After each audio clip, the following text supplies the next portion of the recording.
My name's Keith Blizard. I'm the Vice President of IT within Johnson & Johnson, responsible for our end user services environment. My background is very technical, so I grew up as an IT consultant in the beginning, moved on to different strategy and operational roles within the healthcare, but also software and consulting practices. So bringing all that together from a collaboration, communication, strategy, operations is what I try to bring value back to J&J, our employees and our partners every day.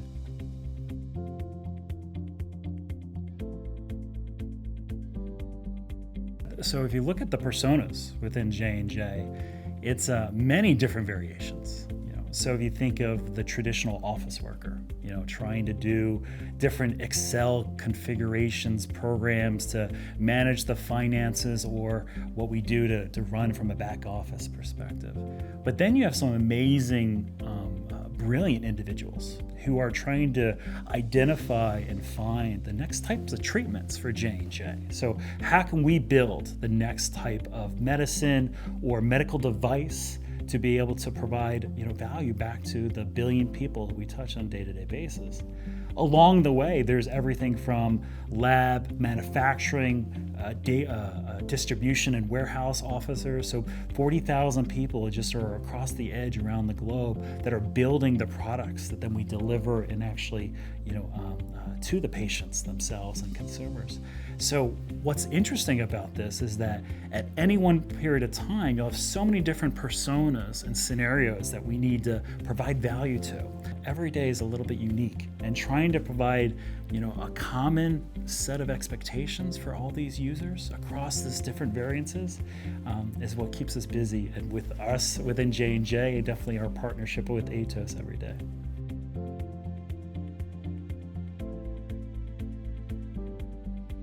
Over the last year, innovation has been a key focus for us. Trying to develop the next generation services and solutions that people need at the time and in the channel they want it. And so one of the greatest services we provide across J&J is a physical representation of us, of IT, and we call them bright red.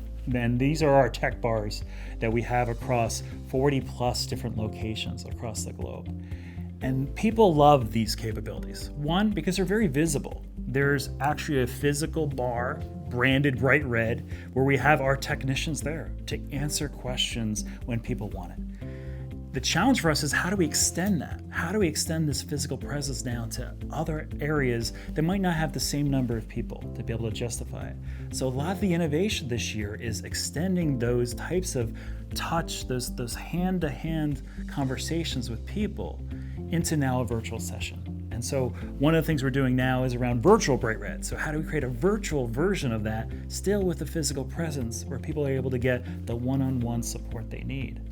But that's just the start of it. If you look at the role of mobility and the ability to leverage chat as a channel, we significantly increased the adoption of chat from 8% to now over 44% in just over 6 months.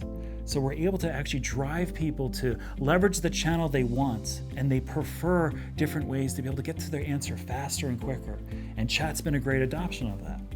And that's beyond just the PC, but leveraging one contact from a mobile device perspective as well. I'm able to actually just leverage my mobile application to connect to an agent, ask a question, and route it. Part of the struggle with all this, though, is how do we do this at the size, scale, and cost we need? And so we're leveraging natural language processing and auto translation through chat to be able to leverage agents that are English speaking, but be able to connect to 24 different languages. So leveraging technology, natural language processing, AI, we're able to answer the questions that people are asking in the channel they want, in the language that they want, but in a much more cost-effective way.